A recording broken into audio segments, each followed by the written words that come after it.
aleykum salaam. ñu ngi lay nuyu di la ziar bu baax a baax a baax. maa ngi leen di delloo nuyu di leen ziare.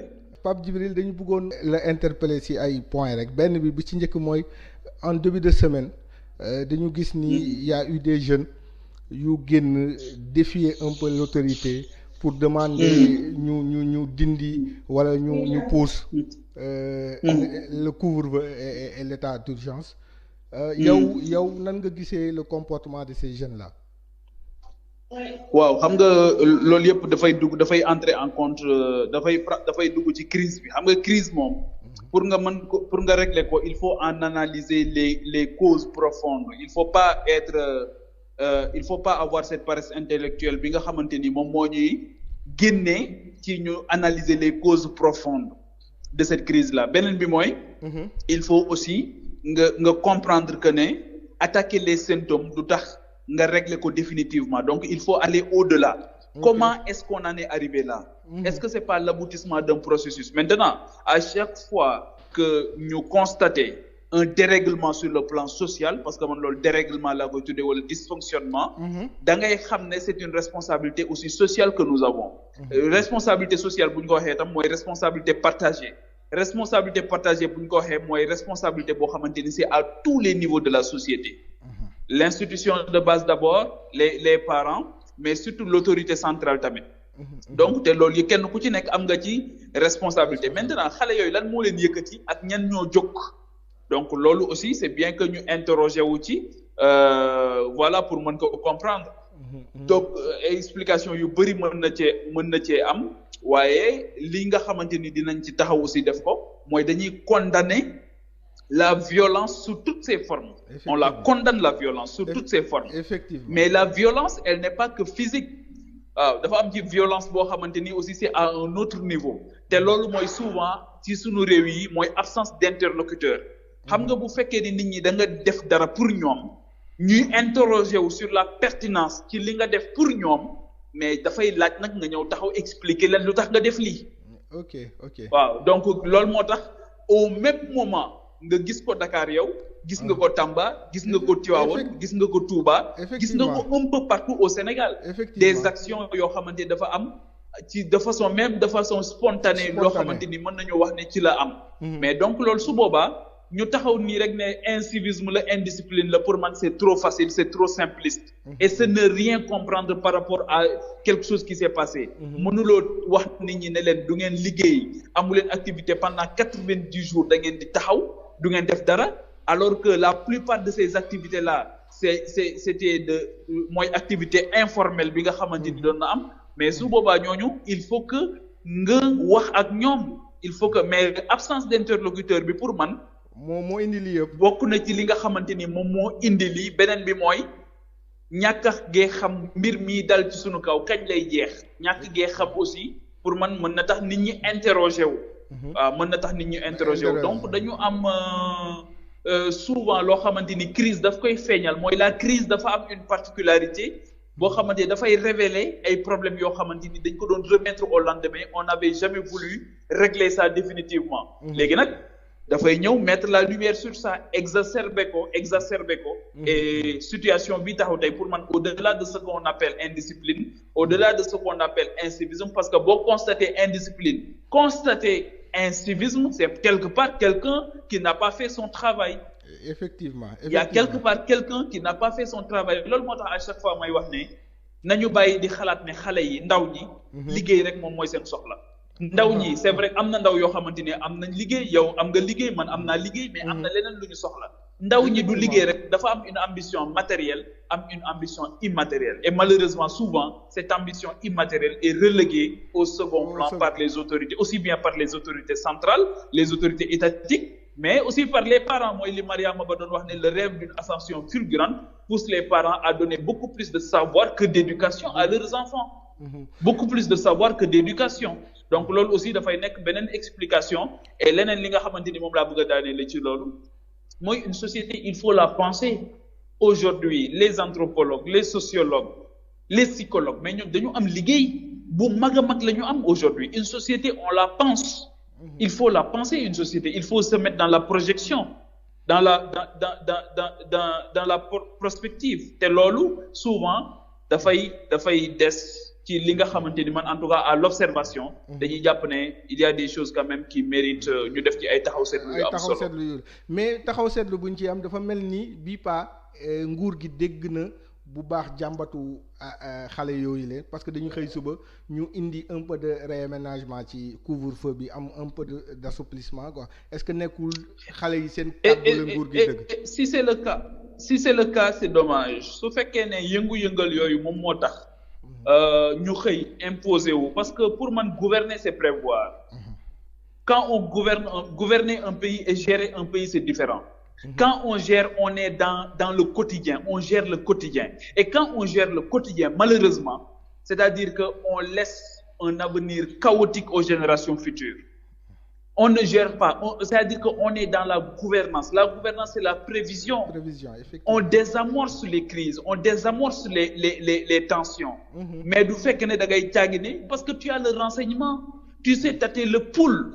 Tu as des processus d'information yoo xamante ni yii dafa officiel yii dafa occulte war nga mën a jël la température loolu moo tax aussi il faut pas qu'il y ait une déconnexion entre ceux qui gèrent et ceux qui gouvernent et ceux qui sont gouvernés il faut pas qu'il y ait une déconnexion parce que bu déconnexion amee rek souvent da ngay dem ba mbir xew nga ne yëguma ko woon et souvent lii dal sunu réew yi sunu njiit yi dañuy naan yëguma woon ne loolu xew na donc la réalité la dure réalité des choses coronavirus aussi dafa bokk ci li nga xamante ni moom la génne mooy la dure réalité des choses donc man li ma jàpp mooy bu fekkee ne loolu am na mooy li nga wax noonu ne loolu moo tax ñu génn def conférence de presse bi et dafa mel ni sax loolu dafa mel ni tout porte à le croire parce que da ngay gis ne ba ci les ministres sectoriels dañu annoncé démb de grandes mesures daal di ne waaye dinañ dem waxtaan fii ak dimanche dinañ dem concerté wu avec les acteurs effectivement alors que concertation bi avec les acteurs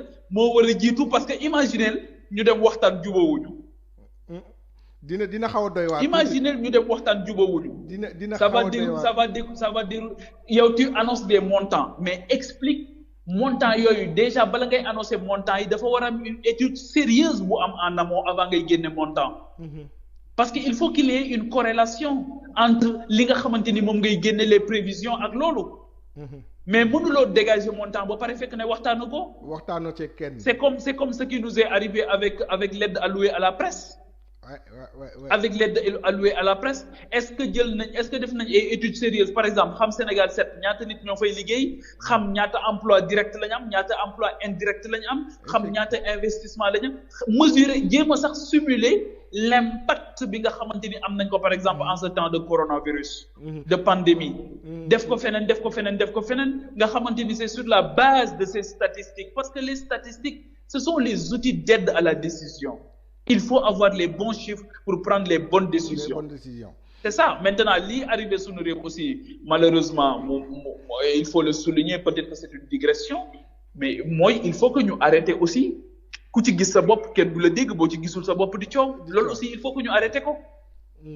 mais ku ci gis sa bopp rek noppi lu ma ci am rek yow daal boo ci gisee sa bopp da ngay noppi soo ci gisul sa bopp daal di yuuxu. mais loolu aussi il faut que ñu arrêter ko. sinon dara du rek. mais Pape Djibril est-ce que nekkul loolu on a benn carence en éducation de masse et en éducation citoyenne aussi est-ce que nekkul loolu lay wane. waaw mais mooy li ma la wax léegi c'est-à-dire que moo tax ma ne damay wax ne saa bu dysfonctionnement amee dans l'espace public. La responsabilité mënoo jël ay quelques personnes nga def leen au box des accusés la responsabilité elle est partagée à tout point de vue parce que quelque part il y a quelqu'un qui n'a pas fait son travail daal di wax Mariama Ba moom wax na ne le rêve d'une ascension fulgurante pousse les parents à donner beaucoup plus de savoir que d'éducation à leurs enfants mais dafa am loo xamante ni je te dirai quel peuple tu auras mais jeunesse bi lan nga ci bëgg c'est 70% qui ont moins de 35 ans mais lan lañ ci bëgg def fan lañ bëgg a dem est-ce que liggéey rek moom mooy seen préoccupation non mën nañu am liggéey te soxla leneen mooy li nga wax loolu mooy éducation au civisme éducation à la citoyenneté mais surtout éducation au volontariat. Effectivement. Au volontariat. Effectivement. mooy ci sama koñ bi man tey lan laa mën a dimbalee sama communauté pour mu jóge fi te duma ci xaar dara. waaye léegi ba caméra yi amee ba tey ak téléphone yi looy def rek bëgg nga ñu wane ko et ça aussi ça pose problème. bëgg nga ñëpp yëg ko. ah. ma ne looy def rek bëgg nga ñëpp yëg ko. ah mais loolu musiba la nag. xam nga li olof Jaay di wax tamit nee na njëriñ loo fekkee loolu musiba la. loolu musiba la effectivement ñi dimbali seen réew yëpp ba ñuy def lañ doon def wóoroon na leen ne duñ ko fekke. dernier point bu ñuy waxtaan Pape Djibril mooy bërki démb dañu toog ñu annoncer la libération de Bougazelli mu nekk quelque chose de fréquent si ay autorités wala ay célébrités yoo xam ne leen ni jàpp ci trafic de faux billets mais après du mujj fenn dañuy am liberté provisoire dem toog seen kër. waaw léegi loolu moom c'est-à-dire que mooy li ma wax rek c'est-à-dire l'acte kooku noonu ki nga xamante ni moom lañ mettre en cause acte bi mu posé ban incidence la waroon a am ban conséquence la waroon a am léegi loolu ngay xool par rapport ak moom denc bi ñu koy denc mais xam nga peut-être que moom c'est la fin d'un processus hein. Effectivement loolu aussi mi ngi ci. mais ana cerveau yi ana commanditaires yi c'est comme Mamadou Wuri Diallo ana cerveau yi ana commanditaires yi. donc man yu mel noonu su amee rek dama naan c'est vrai que lii am na waaye ana ñi nga xamante ni comme xale yi nga xamante ni gis nañ ko ñi nga xamante ni ñoo génnoon ci couvre-feu bi ba ñu ne wax ne affaire drogue am na fa ba am mort d'homme ndax overdose ak yooyu. mais ñooñu c'est très simpliste de poser des questions par rapport à elle par rapport à kii mais drogue bi fu mu jógee. ko fi andi jar naa laaj nag.